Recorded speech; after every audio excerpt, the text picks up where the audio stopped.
The soup of stones. 3 soldiers walked slowly down a road in a strange country. They were coming back from war. They were hungry and tired.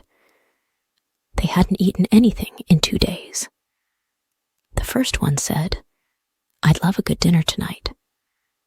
"And a place to sleep," the second person added.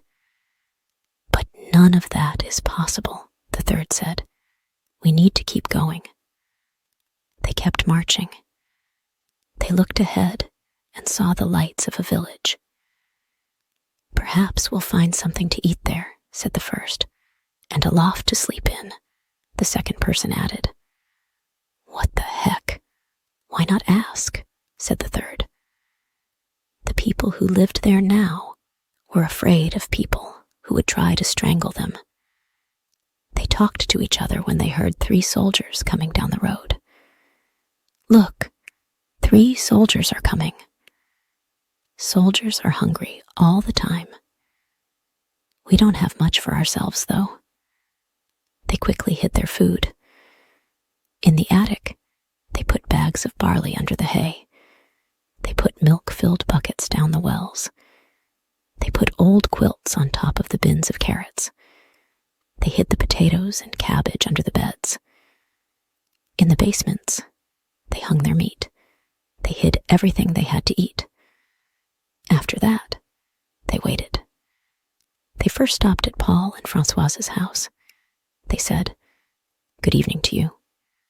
Could you spare some food for 3 men who are hungry?" Paul said, "We haven't eaten anything for 3 days." Frenchie showed sadness. The harvest was not good. The 3 men then went to Albert and Louise's house. "Could you give me some food?" "Do you know of a place where we could sleep for the night?" "Oh no," Joey said. "We gave everything we had to the soldiers who came before you." Louise said, "Our beds are full." The answer was the same at Vincent and Marie's. The harvest wasn't very good, so all the grain had to be saved for seed. It went through the whole village. No one from the village had any food to spare. Each of them had a good reason. The food was fed to one family. Someone else had to take care of their sick old father. They all had too many mouths to fill. People in the village sighed as they stood in the street. They looked really hungry. They all talked to each other. The first soldier then yelled, "Good people." The farmers moved up close. "There are 3 hungry soldiers in a strange land.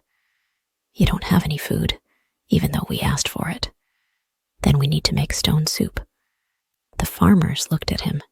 "Soup of stones? It would be helpful to know that." They said, "First, we'll need a big iron pot." The farmers brought the biggest pot they could find. "How else could you cook?" The soldier said, "That's not too big.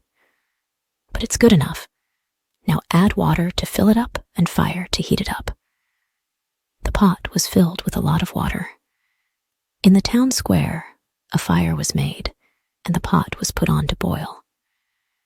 "Now, if you don't mind, 3 smooth, round stones." It was simple to find those.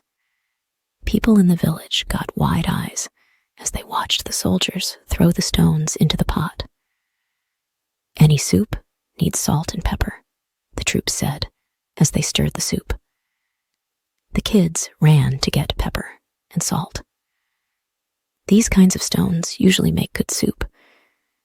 It would be much better if there were carrots, though. Francesa said, "Why? I think I have a car rod or 2. And she ran off. She came back with carrots on her apron from the bin under the red quilt. They added carrots to the pot and said, "A good stone soup should have cabbage. But it doesn't help to ask for something you don't have." Marie quickly went home after saying, "I think I could find a cabbage somewhere." She came back with 3 cabbages from the drawer under the bed. This soup would be good enough for a rich man's table if we had some beef and potatoes. people in the village thought about that. They put their potatoes and beef sides that were hanging in the basements back together. They ran to get them. A rich man's soup, and it only cost a few stones. It looked like magic.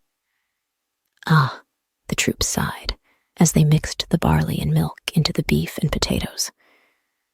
This soup is good enough for the king.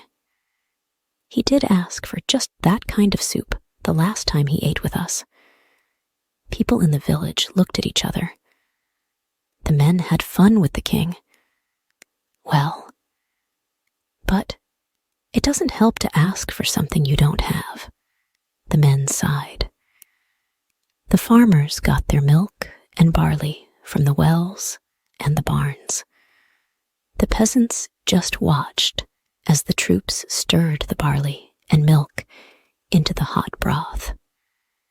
The soup was finally ready. They told everyone, "You shall taste.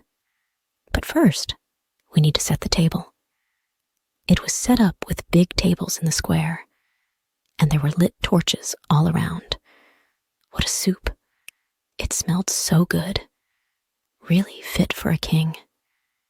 The peasants then thought, wouldn't that kind of soup need bread, a roast and cider? Soon, a feast was set out, and everyone sat down to eat. There had never been a feast like this before. The Peants had never had soup like this before, and fancy, made of stones. They kept eating and drinking. Then they got up and danced. They sang and danced all night. They were finally tired. "Is there not a loft where we could sleep?" asked one of the 3 troops. "Why don't 3 of these smart and fine gentlemen sleep in a loft?" "Yes, of course. The beds must be the best in the village." The first man slept in the priest's house because of this. The second man slept in the oven of the baker. The third man slept at the mayor's house. The whole village met in the square early in the morning to say goodbye. They told the soldiers, "Thank you very much for what you have taught us. We'll never be hungry again since we learned how to make soup out of rocks." The troop said, "Oh, it's all in knowing how." And then they walked down the road